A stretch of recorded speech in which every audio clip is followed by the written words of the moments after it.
All right, here we go. And in 3, 2, 1. Yippee-Ki-Yay, mother. Welcome to the party, pal.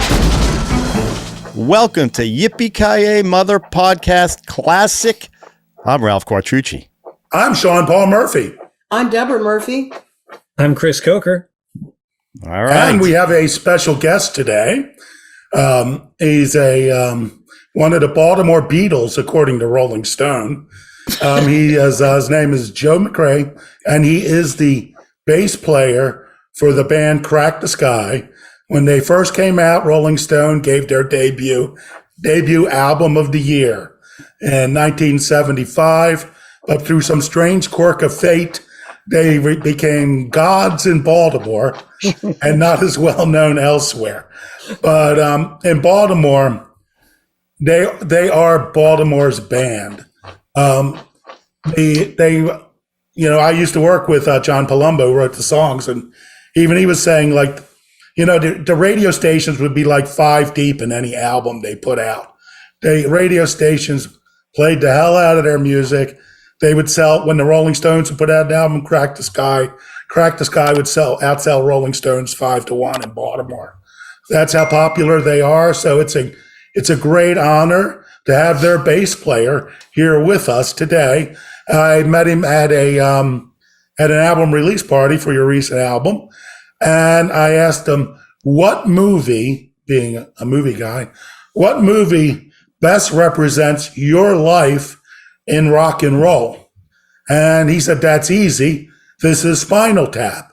And I said, well, would you like to come on a movie podcast and talk about how Spinal Tap, equates to real world rock and roll? And he agreed. So here he is. Joe, tell us a little more about yourself. Well, I'm from Steubenville, Ohio. That's the home of Dean Martin. And I'm from Youngstown. Youngstown. Okay. Why does this bring some? That's the home of Debbie Murphy. Yeah. Not formerly There you Debbie go. Murphy. I don't know. Was it Debbie Murphy at the time? Yeah. Deborah Crumb. Deborah Crumb. Okay. Steubenville, which is primarily a lot of Italian people. I mean, in this town, you had Italian grade school, Polish grade school, Irish grade school, everybody else, right? A mixture. And then you all went to high school, and there was like all these prejudices and stuff like that you just kind of grew up with. And your freshman year, you just duked it out. That was it. And then you realized everybody's the same. Oh, okay, it's cool. But that's kind of Steubenville. It's a big sports town. So, I was like fat, real fat when I was, 12, 13, 14. No, not like that. But so, sports are so big, and if you're a football player, that's great. So, but I was always on the line because I was fat, not because I could play football. And then, I saw the Beatles on Ed Sullivan. So I'm giving away my age. And I thought, that's super cool right there. But my sister had been into doo-wop before this. So I got a good shot of like everything before the Beatles, which was great to see the transition. So now I teach bass, guitar, drums, keyboards and stuff during the week. And, I try to bring my students through that transition too, because I think that's important, and no one else is ever going to live through that. I mean, that for us, and the way the 70s happened, because the doo-wop stuff, and the soul stuff was there, and then Jerry Lee Lewis, on the other hand, was doing the boogie woogie, and they started to marry, and then like some of these artists, soul artists just started to like what's the one twist again twisting the night away, Sam Cooke. And that kind of stuff, like that transition. Then when the Beatles came in, it just like blew everybody's mind. Most of my friends are this musician friends, same thing, saw the Beatles. So turning point for a lot of people. We didn't have a lot of money, I begged my dad so bad. He finally rented me a acoustic for $15 a month, and I started taking guitar lessons. And then I ran into this guy in high school, and he said, "Hey, you're a guitar player, right?" And I said, "Well, sorta." And he said, "But you're friends with that drummer, aren't you?"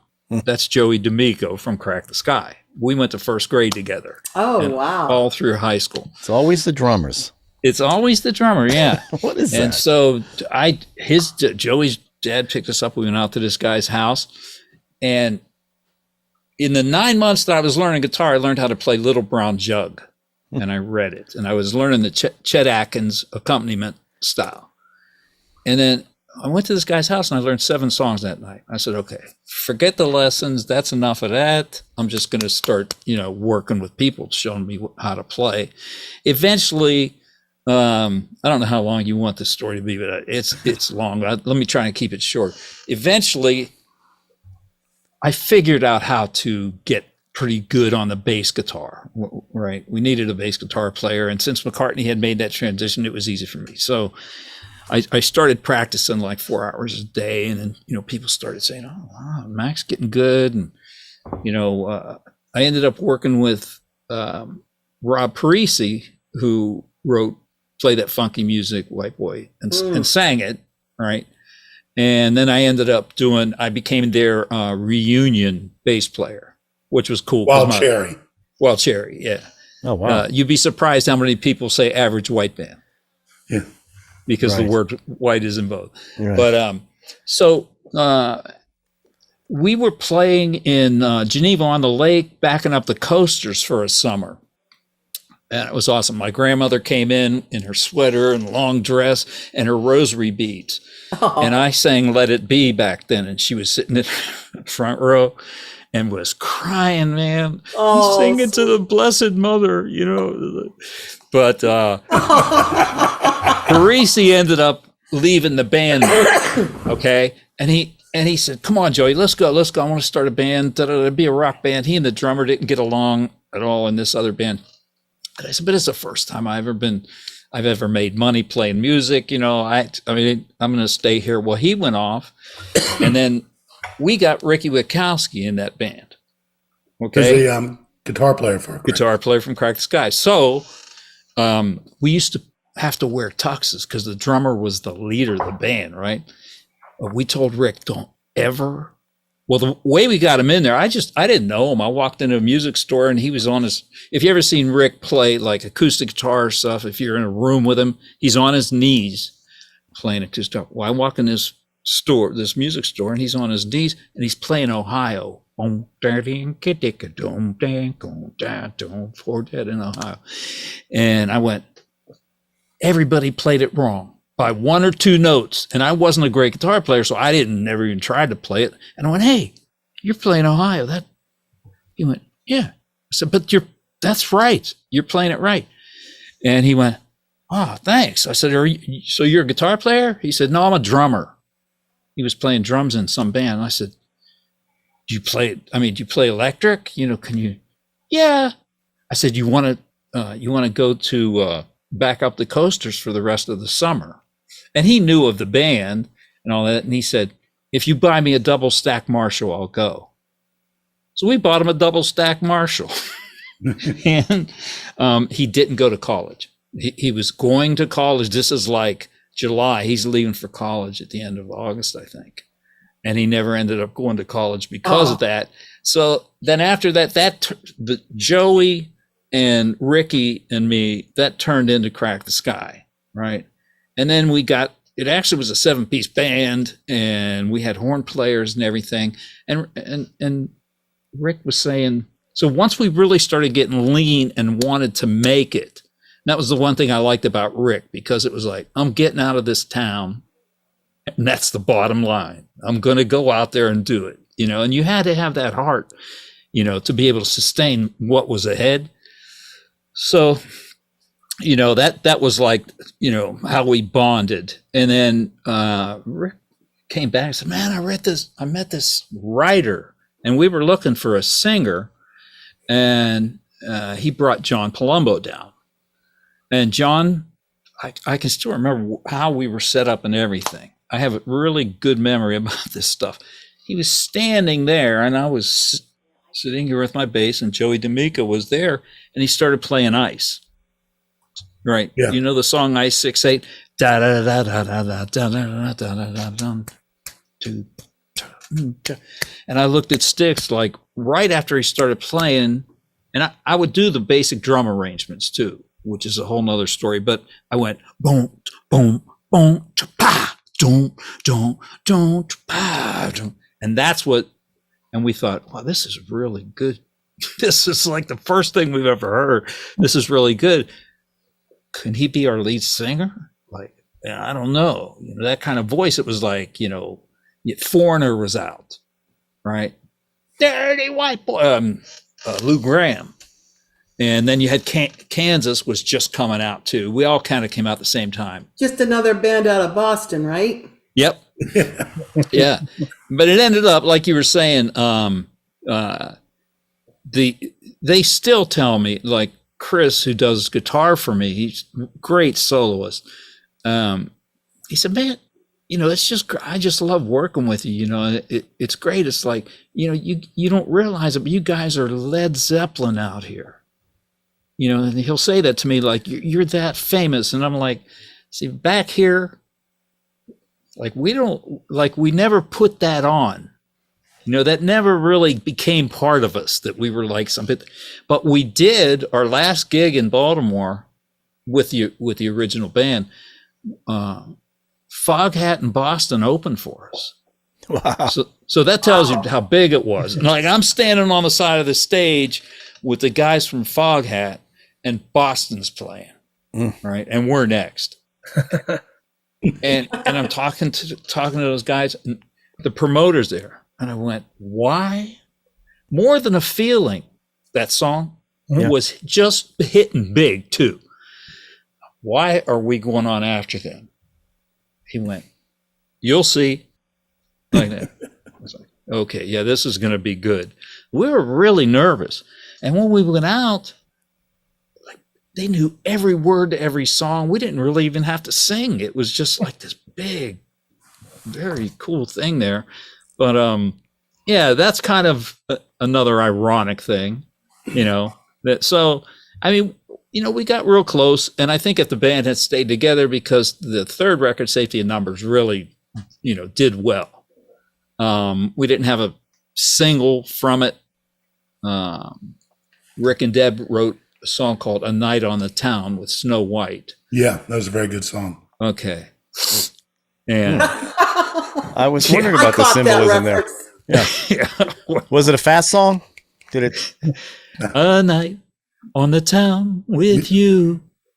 We'll start for dinner. It's tacos for two. We'll take a move. It was a nice song. I mean, you know. Were you also singing then, Joe? Yeah. Yeah. I wasn't singing lead. So John Palumbo was. Oh, that was on Safety in Numbers. So that was Gary Chappell. Mm-hmm. And yeah, Gary replaced John for the Safety in Numbers album. And he was just a friend back home. And we were up in Woodstock, Bearsville, rehearsing in the barn to do the record. And we still didn't have a lead singer. And Ricky said, let me just say a word to you and don't react yet. Okay. Gary Chappell. I love Gary Chappell. And he's a cool guy. There was something about Gary. He was just a cool guy. And we would go see him, you know, just out the road. And he had a Hofner bass and stuff. And he was just a cool guy. Well, he's a really cool guy. You think he could cut it, man? I don't know. We got to do something. So we got Gary. He flew up and went straight in the studio in Morin Heights, Quebec, Lay Studio, which is where Rush did all their stuff. Okay. So if you ever see like Tom Sawyer, you'll see the inside of the studio, and then outside of that window, you'll see a bunch of white because it was snow, but that snow was on a lake. That's actually a lake there. And they had a boat, and they had this big house with every bedroom in it had a different international motif, right? So I was like in the, I think it was like the Japanese room. There was just little tiles everywhere and stuff. And then there was a maid, chef, and is this steak big enough? Like, that kind of stuff. It was like a really cool thing. But when I listen, because I teach, bass players all want to learn Getty. So I'm pretty good on the Getty stuff. But when I hear those records, I can hear the sound of that console, and that's the same sound that's on the Safety in Numbers. Like, there's just a little metallic high end about it, but it was just a great studio, and the Bee Gees had been there before, before us, and Rush before them. So, okay. So this film, you pick Spinal Tap. Okay.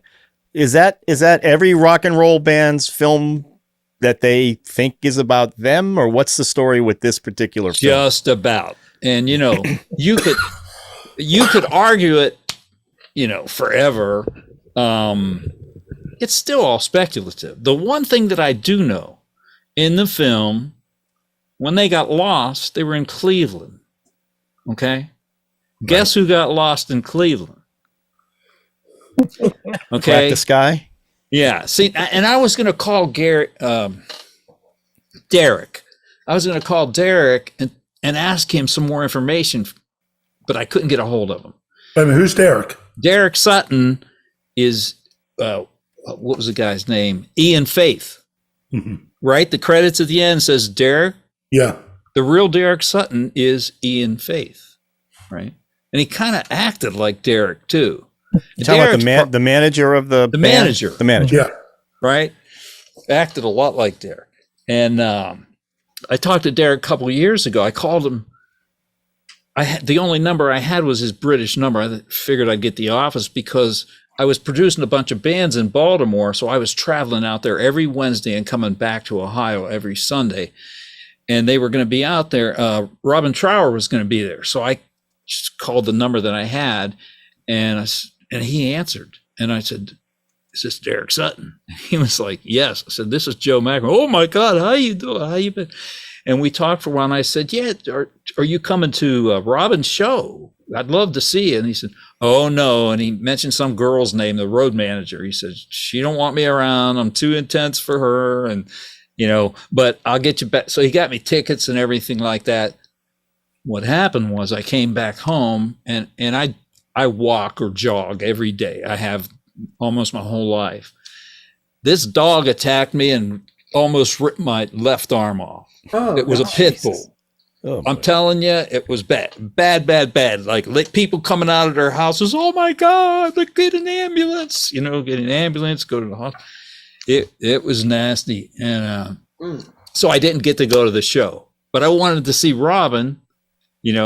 That's the one guy we never opened for him, and Derek only had 3 acts at that point. And who were the acts? The Styx, Crack the Sky, and Robin Trower. Right? And so we did lots of gigs with Styx. And those started out with Denny DeYoung, mm-hmm. Right? And, my first impression of Styx was, what a heck of a band, but they definitely had that Spinal Tap thing, What's okay. So what is the Spinal Tap? Okay, wait. First of all, Styx was my favorite band growing up. I went to every show they did in Providence, Rhode Island, every year, without a doubt. I actually saw them 20 years ago with Foreigner and Styx. I think they did something out here in Maryland. Maybe you might have been part of that. I don't know. Okay, what did you mean by they're like Spinal Tap? What was it about Styx that was like Spinal Tap? Was it the theatrics? Yes. No. Dennis DeYoung, was he part of that problem or what? Yes. I'm sailing away. Like everything was real profound, which is cool. I mean, it was great. Yeah. But they were more like Spinal Tap, I think, than, we were. I mean, again, are you saying it was the group dynamics or the what does it mean? Tell me what it means. They were like it was their image. Their image was that they were kind of heavy. Oh, and seriously, I mean that was kind of it. And we were kind of more progged out, more musical. I don't mean to compare, but we did a lot of crazy musical stuff, and never worried about who we were opening for. Never. We did a gig at the Spectrum opening. There was, I think, 5 bands. Blue Oyster Cult. I can't even remember the other band. It's Sanford Townsend band, if you remember that name. Smoke from a Distant Fire. Yeah, that's right. And they gave us 20 minutes. Sort of like 20 minutes and no That's encore. like one of your songs. Exactly. So we loaded up. We did Hold On, Surf City, just the strongest. Oh, and Hold On, Surf City. She's a dancer. She's a Dancer. And then, and what was our the William Tell Overture. We ended with what used to be our encore, but we made it the last song in the show, right? And then right after that, Rick said, this was kind of planned too.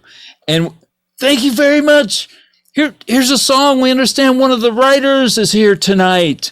Chicka, chicka, chicka, chicka, chicka, chicka, chicka, chicka. I am the walrus. Doom, doom, doom. 16,000 people. And I never felt that before. It was like, I mean, outdoor concerts, lots of people, but you don't feel in an arena, you feel it, man. And it was like, they thought John Lennon was there. So as soon as that response happened, I looked over at Ricky and he went, they bought it. They bought it, which was not a good thing to do. But here's the thing. Okay, if Derek was there, he probably would have loved it because, he made Styx like a national brand and he compared it to McDonald's. Did you see that interview with him? It's on Facebook. I watched it. Yeah. And anyway, none of the other bands got any attention that night. All the press came down to our locker room. Where's John Lennon? Where's John? I don't know, man. I just heard that, and that was all we said. And they were just, and then it was in the paper and everything, all this stuff about John Lennon. So he just said that yes, to undermine the other acts. You better believe it. Jesus. Now, one thing I noticed is that Spinal Tap to me was I thought those guys, it was a comedy. It was like a total. I think the point is that they took themselves too seriously, which is what I think you're saying about Styx, my childhood band. Thank you very much. No, I don't mean it that they we took ourselves too seriously. Like, I guess you have to, but yeah, you do. It's like, look, let me ask you this. Did you guys is there in Spinal Tap, do you go, that's me, that's Derek, I know you said Derek because he's a manager, but as the group, did you all pick one of those guys? Not too much. No, they didn't. Okay. They didn't get that specific. I don't think. And Saxon was in the band that the Tube got stuck on, right? Yeah. The bass player, right? Who's the actor? Harry Shearer. Yeah, Shearer. Yeah, Harry Shearer.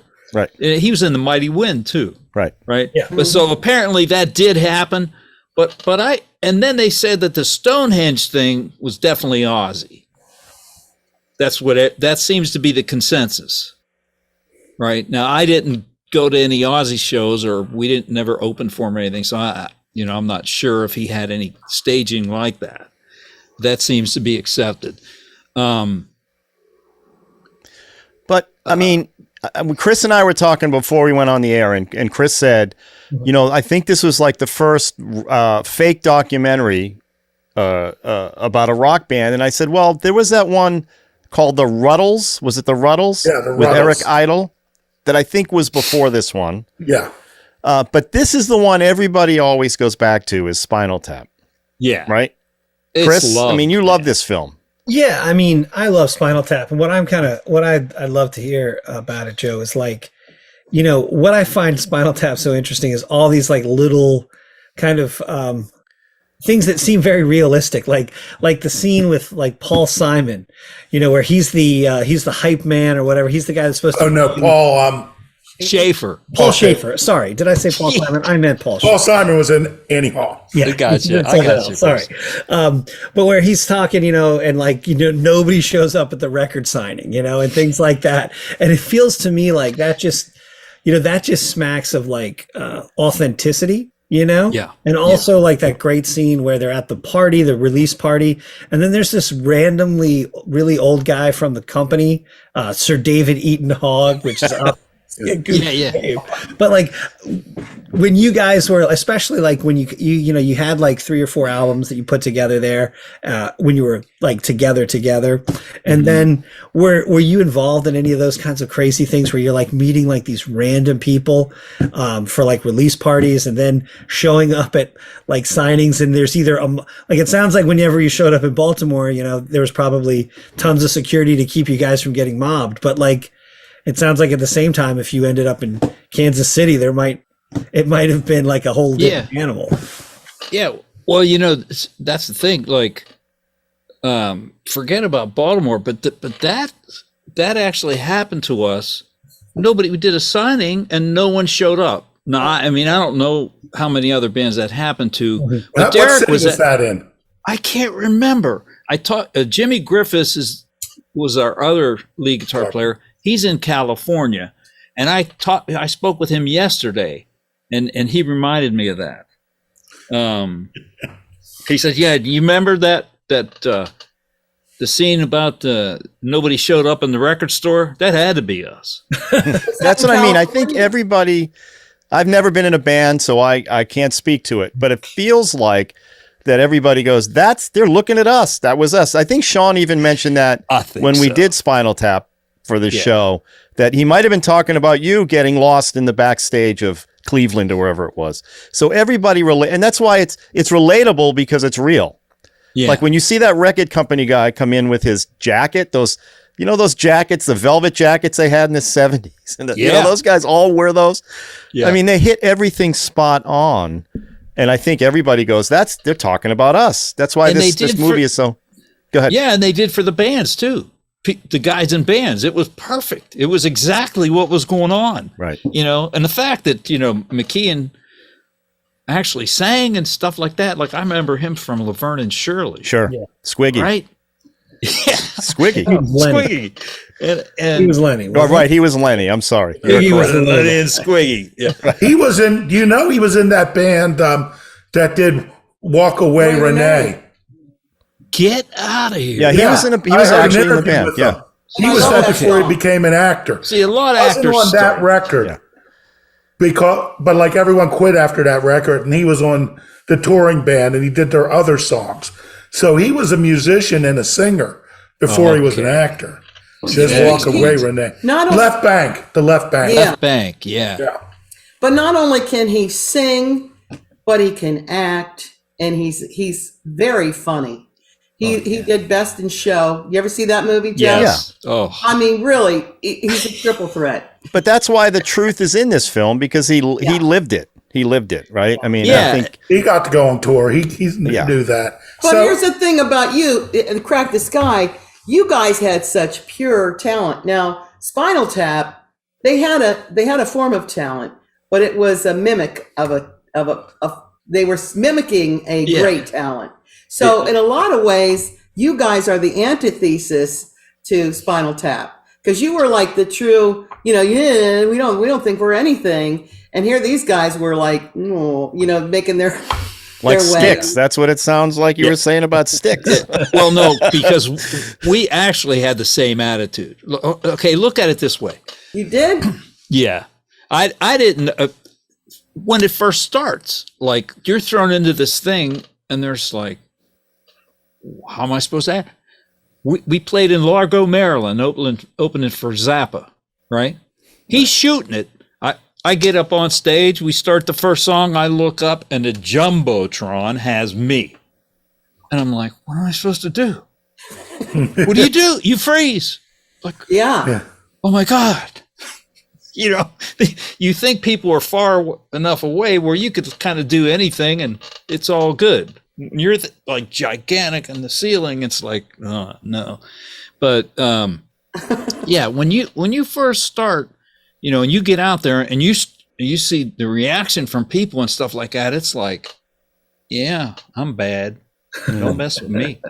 But the other thing is that I learned is this, and I teach my students, because I have some bass player students that are like 20, 21, and I know they're going to do well in their career. So a lot of what I tell them is advice, just about like what it's like out there, and what to expect in these different situations, man, because nobody told me nothing. I didn't know anyone that was successful. When we went on tour on our first record, Play That Funky Music came out while we were down south, and it was on every AM, FM radio station there was, right? And so we spent the whole first tour listening to that. So, but Parisi, Rob, he changed the name to Rob after we got the hit. He was Bobby Parisi.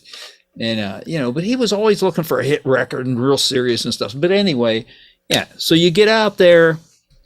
Now, we're going to open for Rush, okay?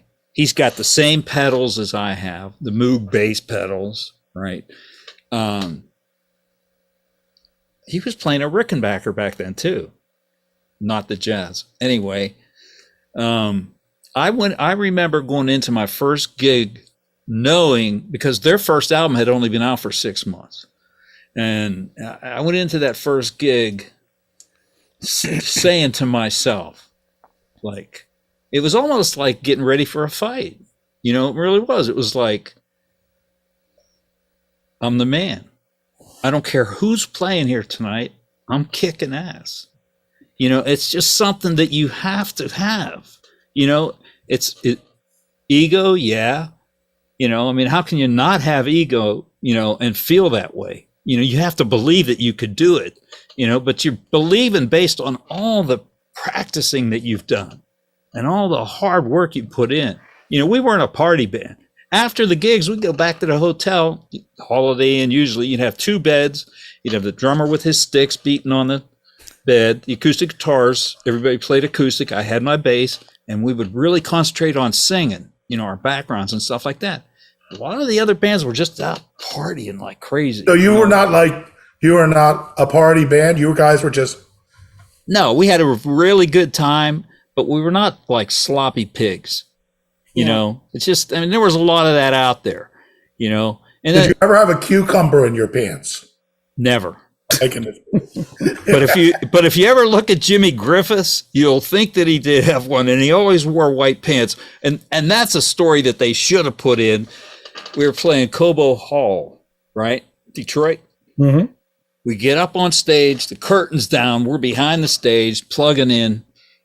Jimmy reaches down to get his plug, to plug his guitar in, and his white pants split all the way up the back, right? And he goes, Mac, my pants, I split my pants, I gotta go change my pants. I said, you can't, we're going on now.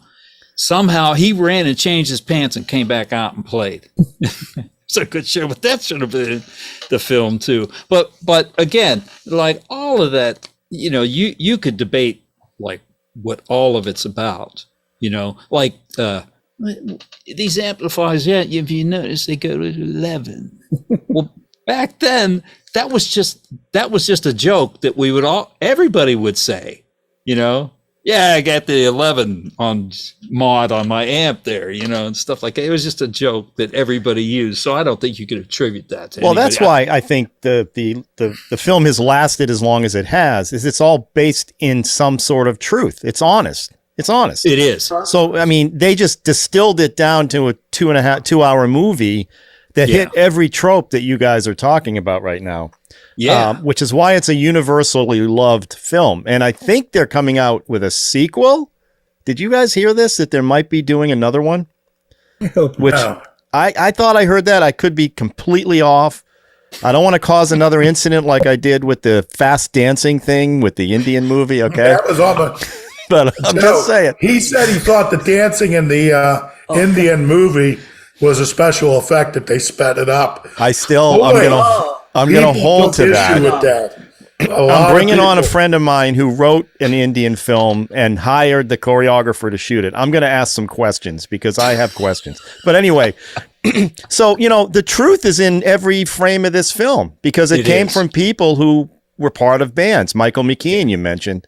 And Christopher Guest is brilliant. I mean, that guy he came up with that 11, but like you're saying, that was everybody probably said that. They just put it in the film and now it becomes part of the lexicon and everybody knows everything up to 11.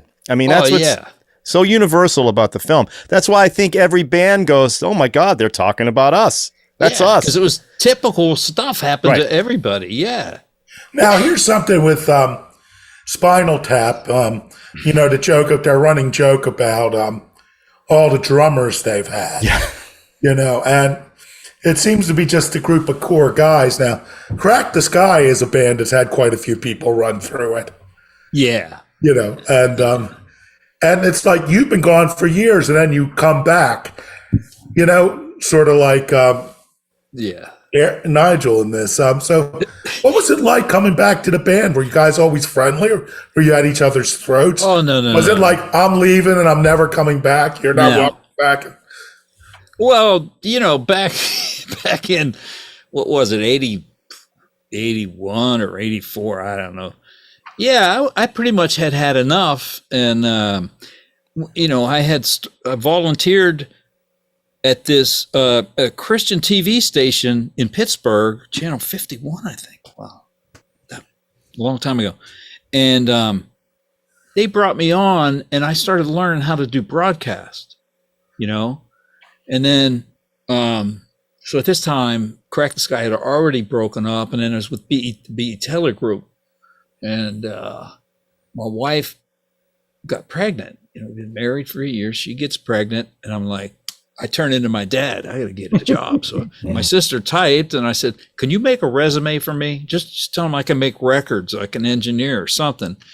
So I get a call to go to Louisiana, state-of-the-art facility that's translating into other languages. They're translating film. So all the audio is locked to video, 24 tracks, gigantic consoles, state-of-the-art console. And I remember going, seeing all this stuff, and they were interested in me, right? And I pulled the guy aside who was in charge of the department. I said, look, dude, I can make records and stuff like that, but you're like, this thing's following the video. It was called a Q-Lock system. And so this thing's following video, and I don't know, man, if I could do this. You're from Ohio, right? Yes. So am I. I'm from Kent, Ohio. The people down here don't want to work. You're hired. Wow. Because I'm from Ohio. But he did show me everything.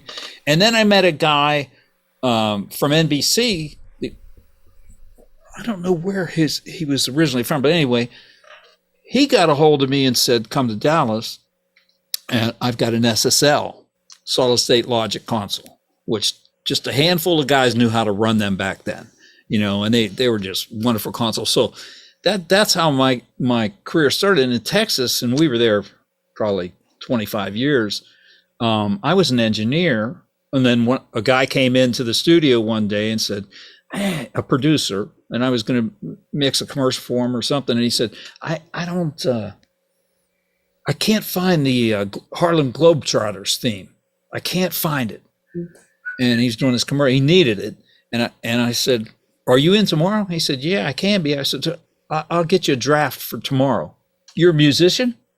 I said, yeah, I got a 16 track at home. Okay. So I went home and I did the Globetrotters theme, did the whistle and stuff like that. I brought it back in. He used it, loved it, and then told the agents, there was a big agency in town there, the Richards Group, told everybody, you got to work with this guy. He's great. That's all I did was I started composing. I had Super Bowl spots. It's like, so. Forgive me, Joe. This is post band. This is when you're out of the band. Yeah, that's what I was saying after, after I left the band. So then I'm in Texas all this time. Around, sometime around 2000, me and John Palumbo start talking on the phone. And when we were in the band, we loved war, and we loved those groups, And so that's our coffee conversation would be that. What's up? How you doing, man? And it was every day. And then I don't know, it was just like, why don't you just come back in a band or something? And they were playing Rozfest up in Philly at the, I can't remember the theater, but Rozfest, it was like, we played with like Asia, Alan White, and those guys were all there. And they, the Holiday Inn gave us the whole bar. I got to ask Alan White about doing We All Shine On. Yeah. Well, we all shine. And he knew I was going to ask him to, because there's a roll in there that is so far out. Well, we all shine on. And I said, how did that happen? And he said, well, we got to that point and John said, we need something here. Can you just try something different here? And he said, I did this stupid roll. And he went, that's it. More like that. And so that's how it got in the song. And I also saw Yes in with Alan White's first gig at the Pittsburgh Civic Arena. So they got to America and that was their first gig. And I got to ask them, how long did you, because if you're familiar with Yes music, you don't just learn it in a day. Especially Bill Bruford. I mean, that was insanity. So, and he said, I learned it on the plane on the way over. I was like, what? And then since then I read that they did have a rehearsal, but it's nice. When you're in those situations, you get to meet a lot of people like that. And you think, like, I'm Joe from Steubenville. Like, I'm not worthy kind of, like Wayne's World. We played at CBS convention, right? Once we got with CBS, which was the safety and numbers thing. So the CBS convention was at this big hotel in New Orleans, right? And all the tables were just round tables in the ballroom with just white guys. So it's all the big executives, everybody from CBS. Cheap Trick was on the bill. Jocko, Weather Report, was on the bill. I got to actually talk to Jocko, which, was unbelievable. I met Nigel Olsson just walking down the hall. Elton's drummer, right? Cheap Trick, that's when we became good friends. Robin and I became good friends. And then I've run into him over the years and stuff like that. Meatloaf comes out and, he's got a tux on and he's like, heavy and kind of looks sloppy. And he comes out on stage, the band starts playing, and he jumps out on the first table, picks up a beer, chugs it, boom.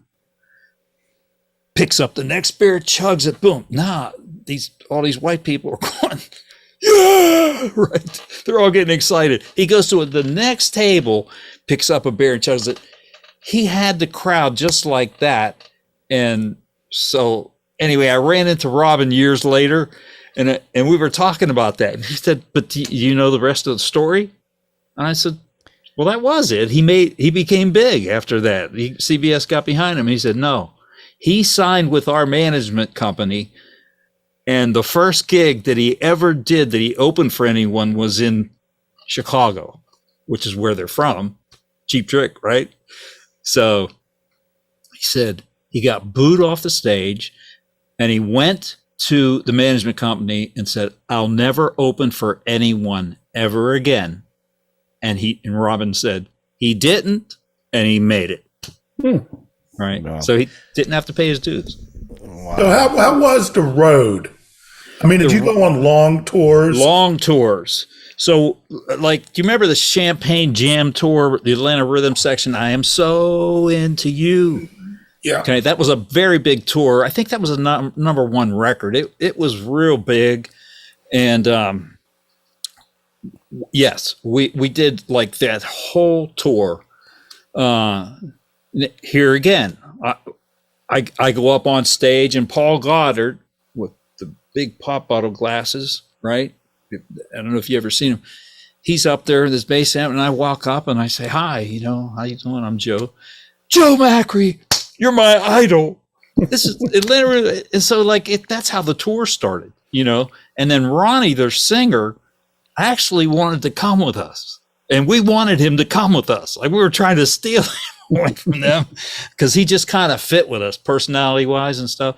But the thing was, so we were also getting other gigs, right? So, you're in Texas one night, and then 2 nights later, they're going to be in California. You got to meet them in California. But the next night, you got to do Heart in Seattle. So you got to fly. So you fly up to Seattle, do the Heart show, then fly to California. Now, did you fly or did you have a bus? We had a bus. Yeah, tour bus, which was great. And at one of the Blue Oyster Cult shows, their bus broke down, so they had to get on our bus.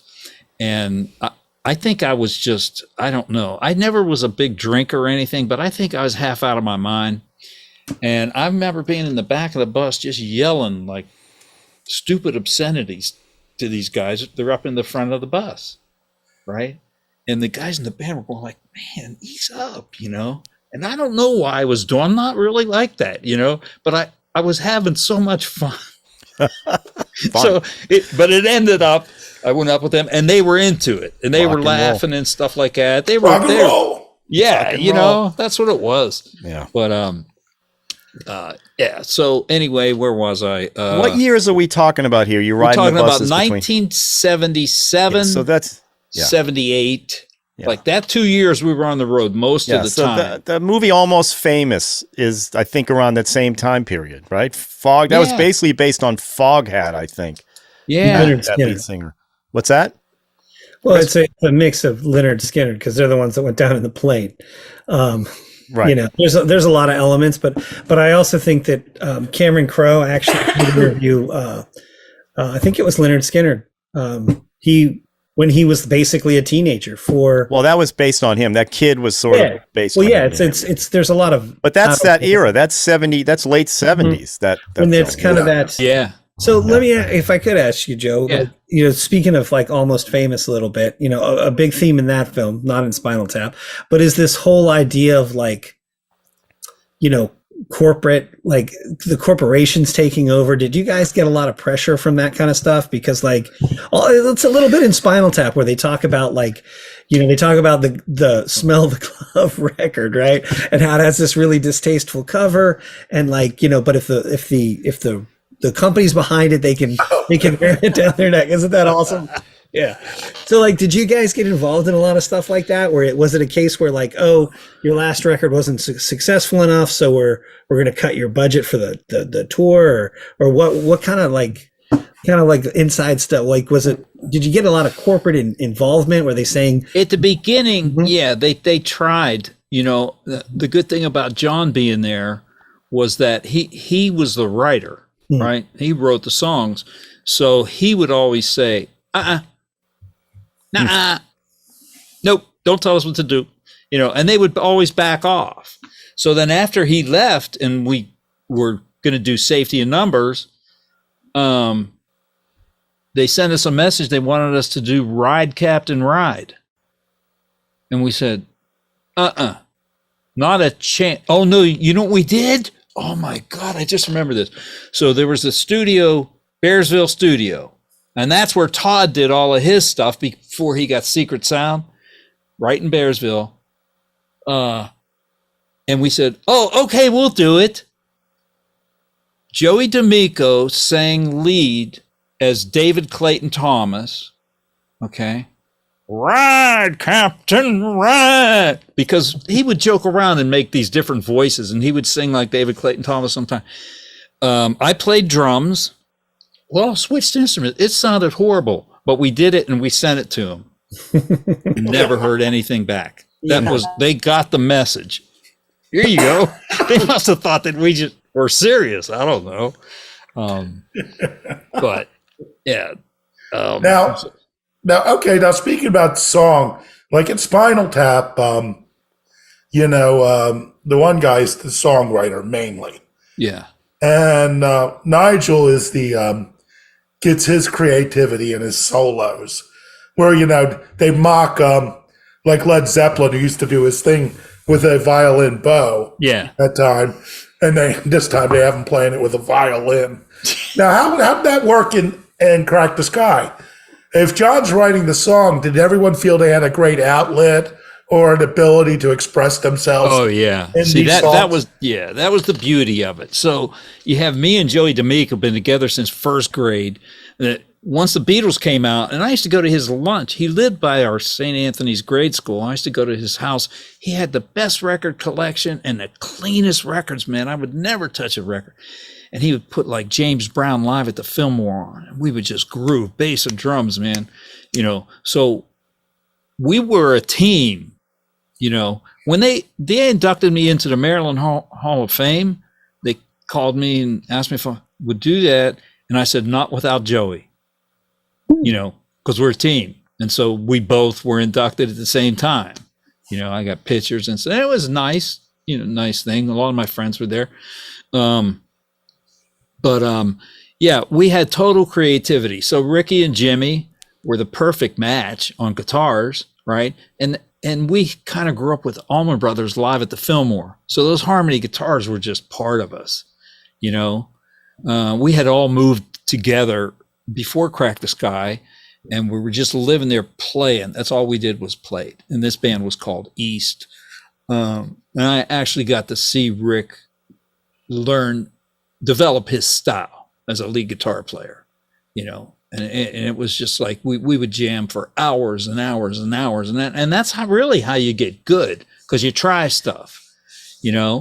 And that's the Allman Brothers, man. They would just, I mean, I've been teaching Allman Brothers to this one student, the solos, you know, and they're all based on this pentatonic scale, and then, you know, and then as the years go by, then you could see how these scales develop and stuff like that. And Rick just picked up on it real easy. He and Jim, I think Rick had more input than Jim did, but Jim was the rock and roll guitar player. So he's the guy that the solo in Mind Baby, you know, he could rip. But Rick had found JP. So there was kind of a dynamic there. John Palumbo, there was kind of a dynamic there already. I got a question for you, Joe. Yeah. Now, in the movie Spinal Tap, when one thing we touched upon this podcast is the bromance, the bromances that you guys have for each other.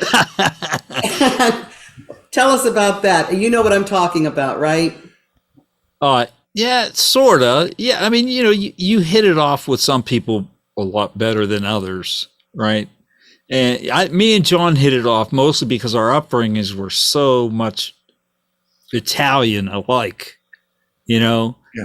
His dad, like, you know, I remember going to sitting at his house. They had like a little table in the kitchen that was up against the wall. It was rounded off, and I remember sitting there with his dad and John drinking coffee, and his dad would say, "Johnny, when you get to New York, you listen to Joey. He'll take care of you.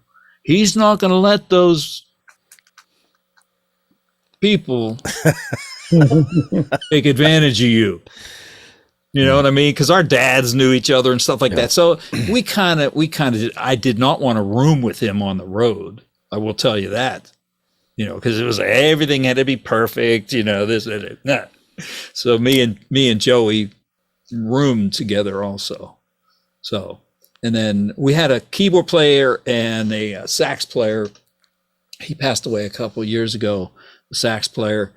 And basically we got the call from Cashman and West, who produced Jim Croce. Okay. I think he was on like ABC Dunhill or something like that. But we got a call and it said, Terry Minogue, who produced our first album, was in touch with Rick and John because they had gone to New York and just played songs acoustically. So Terry called and said, "Could you get a demo together of the band and send it up?" So I had two SM58s hanging from the ceiling. I'm the only guy that had a reel-to-reel tape machine, and we just played and sang these songs, reeled it out and sent it to him. And we get a phone call, and it's, "We want you guys to move to New York. We're going to start making records." So now I'm in the mill for a year and a half in Steubenville, you know, Pittsburgh area. The steel mill was good and retirement was good. And I wanted out, and I wanted to be a musician and pursue a career. But so I'm working on like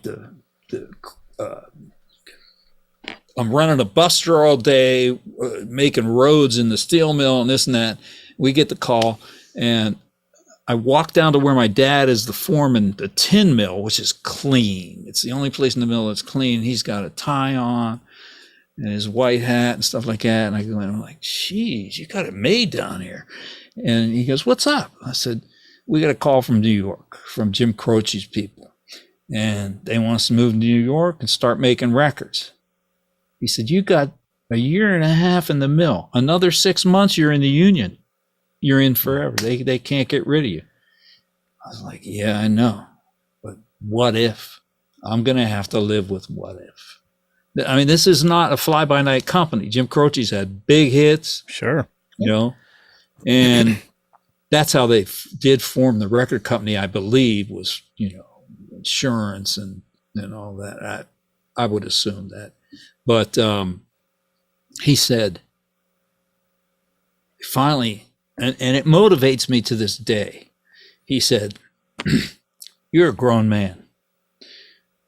You do whatever you think is best, but whatever you do, you better do it with all your heart. And that's still my motivation today. You know, it's like, good for him. Good for him. Yeah. Well, he was one of these guys. He was quiet, you know, he wasn't like me, you know, but he just, when he said something, he meant it, you know? And so I make records now just out of the love of doing it. And I just want to keep getting better. I know I'm never going to reach where I want to reach. You know, I tried to become Stanley Clark when he came out, and I bought the Alembic, and I just learned as much as I could. We didn't have YouTube back there. We didn't have people demonstrating how to play stuff. It was drop that needle, lift the needle, boom, hum the note, play the note, you know, which is hard to do on a right. But you know, so that drove me. The other guys, you know, I think now Ricky, he saw the Allman Brothers in Youngstown, Debbie, and he, after the show, you know, this is before I knew him. After the show, he went up to him and said, hey, listen, to one of the roadies or something, I just want to be with you guys. Like, could I just travel with you and like be your roadie? Like, I'll do anything you want. Right? He offered to do that. And they, you know, I mean, it obviously didn't happen, but you know, he was dead serious about getting out too, you know. And the band before Crack the Sky that was called East, like we did well. We never made any records or anything, you know, but you know, we had so many. We were in Raleigh, right? And we're playing this nice club in Raleigh, right? Two strange things happened that night. Zeppelin's crew is there, right? They come in and we take a break. I think we were playing like 3 sets. We take a break. Hey, Zeppelin's crew. Yeah, they're all talking to us, being nice. Why don't you come to the sound check tomorrow? And, you know, at this time, this is like 71. Zeppelin was the show you wanted to go to. I mean, right? And so we all went to the sound check the next day. We walk in, they go, hey, where's the drummer? Well, he didn't come with us. And Ricky said, I play drums. So he went up on Bonham's set. And you know, in the solo, I think it's in Rock and Roll with the triplets. It's like a snare tom and a kick drum. The Bonham used to do. Rick went up and started doing that. And they were like, yeah. You know, and he's playing and playing. And he went, okay, guitar player. And he was already up there and he went, me. You know, and they gave him Jimmy Page's double neck. Remember the double neck, like SG? Mm-hmm. He played it. He did the sound check on that. That same night, okay, 6 months after this ZZ Top's first record comes out, we knew who they were as soon as they came out because we love ZZ Top. A guy walks up to the stage on our second set and goes, hi, I'm Billy Gibbons. You mind if we sit in tonight? They were there, ZZ Top. And we were like, Billy Gibbons? Yeah. They came up and did the whole last set. And then halfway through, we kind of came up. Oh, there were 2 bass players. I was like, I'm not getting out of here without playing with those guys, right? So there's like those kind of things that happen. You're in Timbuktu and you run into somebody. That's joyous. That is right. Yeah, you know, it was like, but one of the best ones for me was at that CBS convention. After our show, I went to my room and I took a shower and I got on the elevator to go to the penthouse. That was going to be the party of the century, right? With just all the big wigs there. So, and I promise you that all of this is true. I could not live with myself if I made up stories. I mean, this is true. The elevator door, I'm on my way up to penthouse. The elevator door opens. Billy Joel walks in. Okay. Now at that time, my hair was kind of long and curly and Ricky used to introduce me as Joe, I love you just the way you are, Macre. Because he saw some resemblance, whatever. So Billy Joel walks in and I'm like, I am not leaving this, sit here. So I turn to him and I go, wow, I bet a lot of people were mistaking you for me tonight. He busted out laughing and he said, let's go have some fun. So we get to the penthouse. I spent the whole time with him, the whole party. He introduced me to everybody as his brother, Joey. Like everybody, like I think the president might have been Irv Azoff or somebody at that time. It was one of those big names. I met everybody, but the thing is, you know, you're always thinking like, this can't be happening. Pinch me. Like I'm not in Hollywood. I've never been anywhere. I'm from Steubenville, right? I don't, you know, we played with the ELO, right? In New Orleans. The stage is up here, right? And the floor is dirt. So it doesn't go up like this. So people can't really see you if you're sitting on stage kind of towards the back, which where I'm sitting, and out of the blue, the spaceship lands, right? And Jeff Lynne comes up. And I'm sitting there thinking like, I don't belong here. Like, you know what I mean? This can only happen to one person. Why is this happening to me? Like, you know, that's the whole, and then when I tell stories like on Facebook, people are like, you should write a book. You should. Well, I'm going to do a podcast about those experiences. And then, you know, at some point, because I hate typing. Smash the button. Smash that button. Smash that like button. Where's John? Yeah, this is a good trial run for you. Listen, it all goes back to your dad saying, be the best you can be. That's what you did. That's the honesty right there. And that's why you're sitting saying, I shouldn't be here when that's where you're supposed to be. So, I mean, that's an amazing life. It's fabulous. You've got a lot of heart too, Joe. You really do. It just shows in the music and your description of your humble self, you know? Yeah. And that's what it is about Steubenville, is the humility. Such a small place. It might be a little Italian in you too. That's the other. A little bit. I know. I'm a Quattrucci. I got the I at the end of my name. A little Italian in her. I love it. So, oh my God. Yeah. All right, we got to wrap this up. As much as I don't listen, you don't give away all your stories on this podcast if you're going to do your own. So let's hold it. No. I got a million of them. I got we'll keep people wanting more. Keep them wanting more. So okay. We really appreciate you joining us. Yes. Spinal Tap. I mean, I'm glad we talked a little bit about it, but it was way more fun listening to your stories. So I really appreciate that.